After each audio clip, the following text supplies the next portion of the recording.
Hello மக்களே, இந்த வீடியோவில் 2 முக்கியமான விஷயத்தை பற்றி டிஸ்கஸ் பண்ண போகிறோம். அதில் முதல் விஷயம் வந்து ரொம்ப முக்கியமான ஒரு விஷயம்.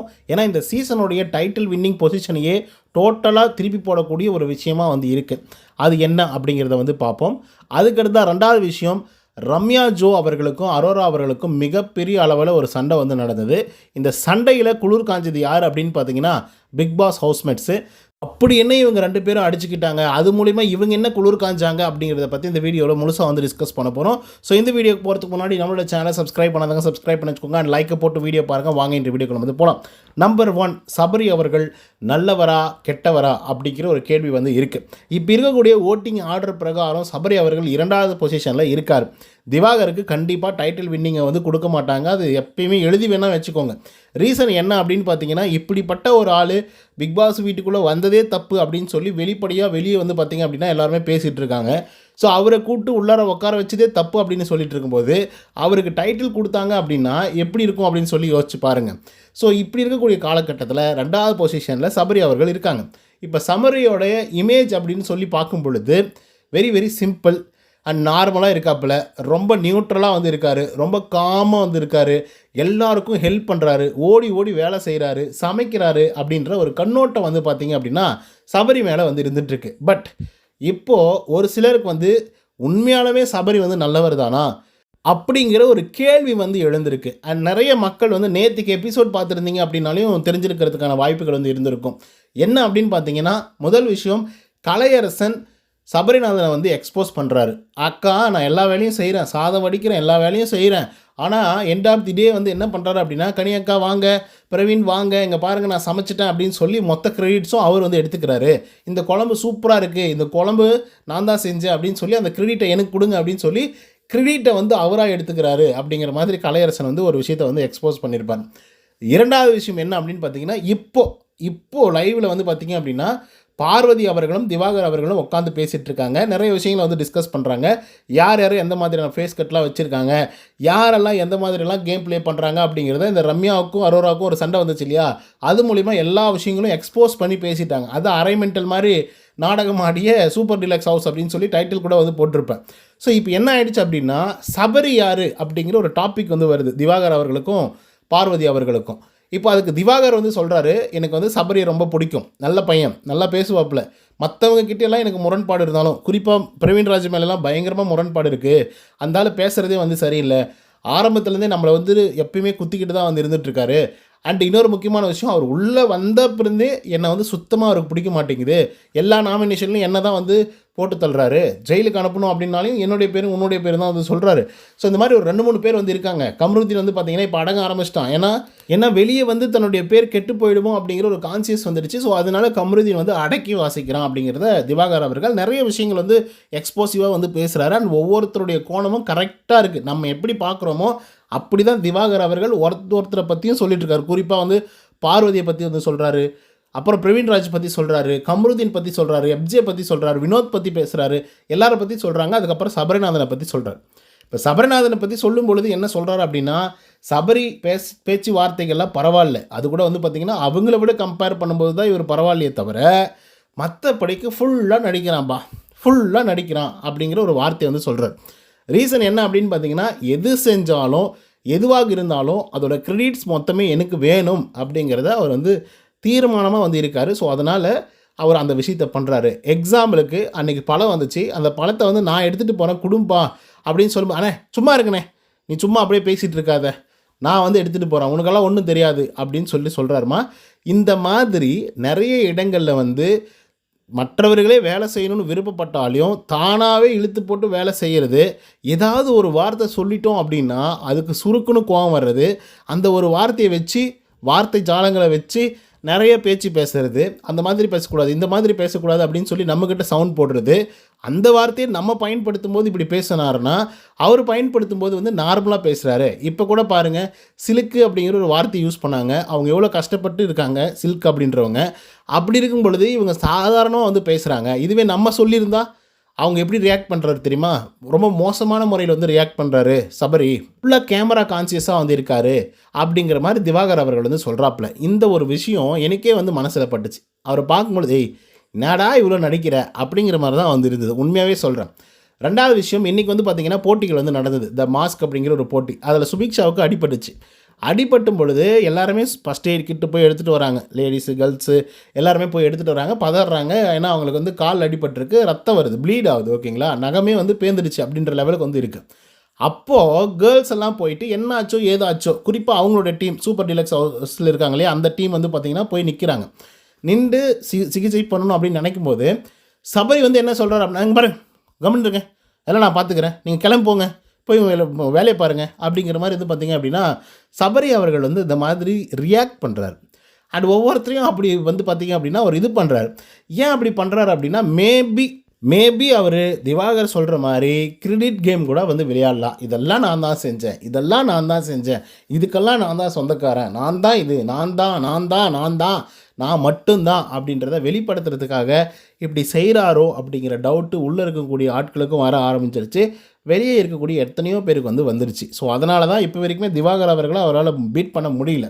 ஸோ இது ஒரு காரணம். ஸோ ஏன் இதை வந்து சொல்கிறேன், ஆரம்பிக்கும்போது டைட்டில் வினரையே சேஞ்ச் பண்ணுற அளவுக்கு ஒரு முக்கியமான விஷயம் அப்படின்னா, நிறைய பேர் சபரநாதன் அவர்கள் வந்து அமைதியாக இருக்கார், ரொம்ப காமாக இருக்கார், நிறைய வேலைகளை வந்து செய்கிறாரு இழுத்து போட்டுக்கிட்டு அப்படின்னு நம்ம நினைப்போம். ஓகேங்களா, ஆனால் உள்ளே நடக்கிறதே வேறு ஒரு விஷயம். சரிங்களா, தன்னை வந்து நல்லவனாக ப்ரொஜெக்ட் பண்ணிக்கிறது, அதே மாதிரி கிரெடிட் கேம் வந்து விளையாடுறது, நிறைய கேங் சேர்த்துறாருங்க. நிறைய அவர் வந்து எது சொன்னாலும் கேட்குறதுக்கு ஆள் அப்படின்றவங்க இருக்காங்க. ஸோ அதனால் அவரை நாமினேஷன் பண்ணுறதுல யாருக்கும் எந்த விதமான இதுவுமே கிடையாது. ஏன்னா அந்த மாதிரி ஒரு பொசிஷனில் வந்து இருந்துகிட்ருக்காரு. இதுதான் முதல் விஷயம். ஸோ நீங்கள் சபரநாதனை பற்றி என்ன நினைக்கிறீங்க அப்படிங்கிறது கமெண்ட்ஸில் சொல்லுங்கள். 2வது முக்கியமான விஷயம் என்ன தெரியுமா, இந்த ரம்யா ஜோவுக்கும் அரோரா அவர்களுக்கும் ஒரு பெரிய சண்டை வந்துச்சு. ரீசன் என்ன அப்படின்னு பார்த்தீங்கன்னா, பிக் பாஸ் ஹவுஸில் இருக்கக்கூடிய ரேஷன்ஸு, இந்த வெங்காயம், பூண்டு இதெல்லாம் எடுத்துகிட்டு போக ஆரம்பிச்சிட்டாங்க சுபிக்ஷா அண்ட் வியானா 2 பேரும் சேர்த்துக்கிட்டு. ரீசன் என்னென்னா, அங்கே வந்து பொருட்கள் இல்லை, ஒருவேளை நம்ம சாப்பிட்றதுக்கு இல்லாமல் போயிடுமோ என்னமோ, நம்ம எடுத்துகிட்டு போய் வச்சுக்கலாம். ஸோ அதுக்கப்புறம் அவங்க கேட்குறாங்க அப்படின்னா கொடுக்கலாம், இன்கேஸ் பத்தாம் போயிடுச்சுன்னா பிரச்சனை ஆகும்ல அப்படின்ற மாதிரி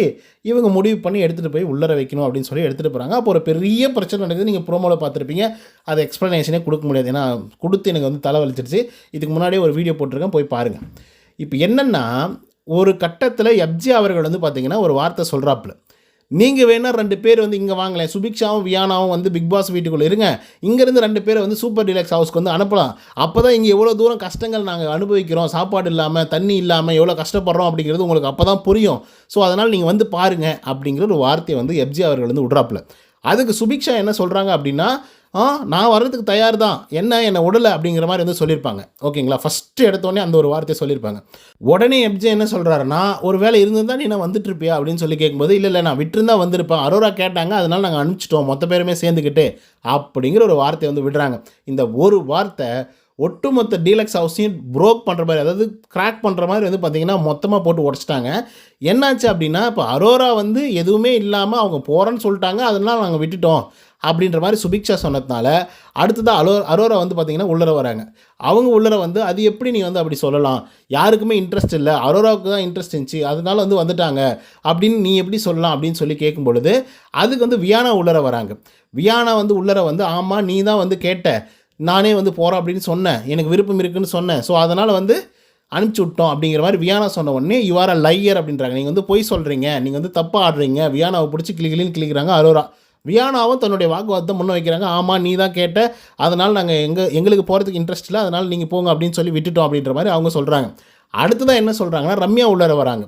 ரம்யா உள்ளர வந்து அரோரா என்னமா பேசிகிட்டு இருக்கு அப்படின்னு சொல்லும் பொழுது, அப்போ வந்து பார்த்தீங்க அப்படின்னா ரம்யா அவர்களை பற்றி அரோரா அவர்கள் நிறைய விஷயங்கள் வந்து பேசுகிறாங்க. குறிப்பாக வந்து நீங்கள் இங்கே இருக்கிறது அங்கே சொல்கிறீங்க, அங்கே இருக்கிறத இங்கே சொல்கிறீங்க, பிக் பாஸ் ஹவுஸில் இந்த மாதிரி தான் எலிமினேட் பண்ணுறாங்க, இந்த மாதிரி தான் நாமினேட் பண்ணுறாங்க அப்படின்ற மாதிரிலாம் சொல்கிறீங்க அப்படின்ற மாதிரி அரோரா சொன்ன உடனே ரம்யாவுக்கு தூக்கி வாரி போட்டுருது. என்னடா இப்படிலாம் பேசுகிறாரு அப்படின்னு சொல்லி அவங்க அழகவும் ஆரம்பிக்கிறாங்க, ஃபைட் பண்ண ஆரம்பிக்கிறாங்க. நான் இந்த மாதிரிலாம் பேசலை கனியக்கா, நான் இப்படி பேசுறேன்னா இந்த மாதிரி வந்து பார்த்திங்க அப்படின்னா பேசிக்கிட்டே வந்து இருக்காங்க. இந்த பேச்சில் என்ன பண்ணுறாங்க அப்படின்னா நான் மொத்தமாக சொல்ல முடியாது. அதனால் இந்த பேச்சில் என்ன பண்ணுறாங்க அப்படின்னு பார்த்தீங்கன்னா, மொத்தமாக இவங்க என்ன பிளான் பண்ணுறாங்க, இவங்க எப்படி ஃபுட் சேவ் பண்ணணும்னு நினைக்கிறாங்க, பிக் பாஸில் எந்த மாதிரி விஷயங்களை வந்து ஃபாலோ பண்ணுறாங்க, அதாவது பிக் பாஸ் ஹவுஸில் அவங்க எப்படி ஃபுட்டை வந்து சேவ் ட்ரை பண்ணுறாங்க, அதே மாதிரி யாரை எலிமினேட் பண்ணணும் அப்படின்னு சொல்லி அவங்க யாரை நினைக்கிறாங்க, நம்ம யாரை நினைக்கிறோம், அன்றைக்கி நீ இந்த மாதிரி பேசின பிக் பாஸ் ஹவுஸில் இருக்கிறவங்கள பற்றி, நீ இன்றைக்கி இவங்கள பற்றி பேசின அப்படின்னு சொல்லி இவங்க மாற்றி மாற்றி மாற்றி மாற்றி பேசி மொத்தத்தையும் காற்றுல பறக்க விட ஆரம்பிச்சிட்டாங்க. இப்போது அது வந்து சூப்பர் டீலக்ஸ் ஹவுஸில் நடந்த ஒரு விஷயம்.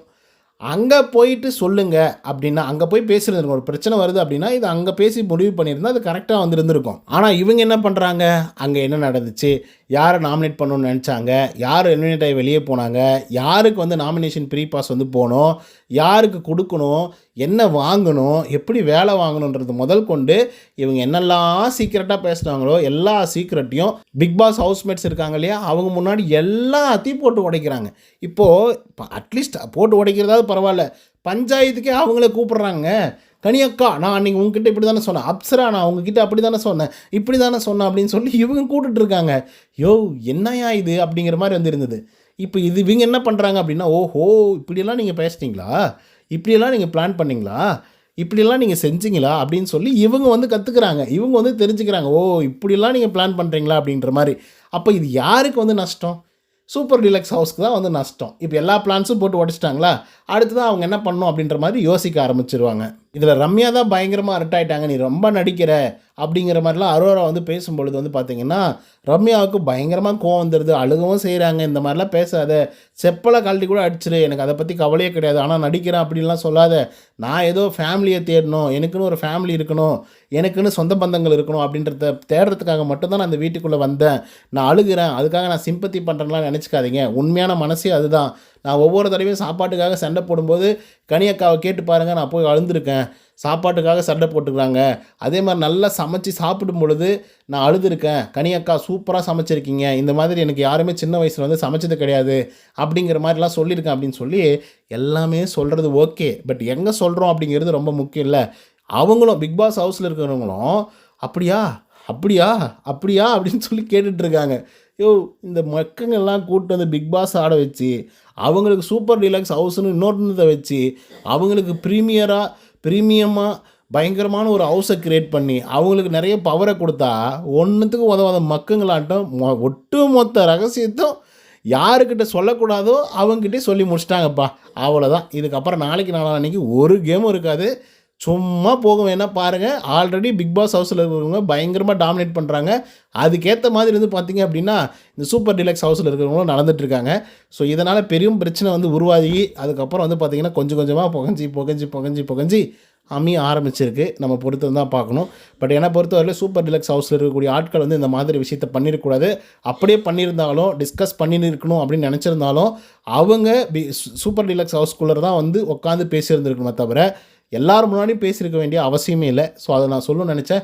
ஓகே கைஸ், இதை பற்றின உங்களோட கருத்துக்கள் என்ன அப்படிங்கிறத கமெண்ட்ஸில் சொல்லுங்கள். இந்த வீடியோ உங்களுக்கு வந்து பிடிச்சிருந்தா லைக் அண்ட் சப்ஸ்கிரைப் பண்ண மறந்துடாதீங்க. இன்னொரு தவணை சந்தினா. Until then bye from Uday. நன்றி, வணக்கம்.